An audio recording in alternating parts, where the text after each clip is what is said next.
We begin this half hour with news that the United Nations has called for calm in Zimbabwe. The Secretary General has welcomed efforts by the Southern African Development Community, SADC. The world body is reportedly also in contact with the African Union as well as other regional leaders. The spokesperson for the UN Secretary-General, Antonio Guterres, says that he is closely following developments in Zimbabwe and calls for continued calm.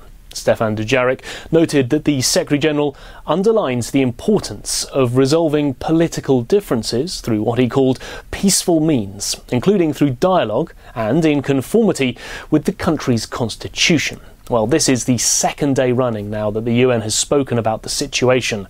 A day earlier, on Wednesday, spokesperson Farhan Haq had very similar comments to make, that the UN Secretary-General was monitoring the evolving situation and that he appealed for calm, non-violence and restraint. It's clearly a difficult subject for the UN to deal with. The UN is clear on its position that fundamental rights, including freedom of speech and assembly, must be preserved. But while the UN can urge and suggest a way forward, it does not have the power to directly influence the situation.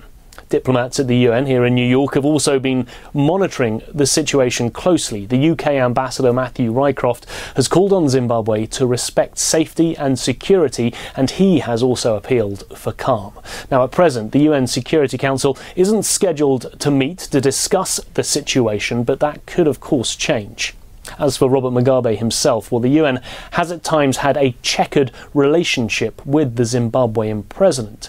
Different UN members have had differing opinions of the leader. The US and the UK, for example, have accused him of corruption, suppressing political opposition, racial discrimination and human rights abuses.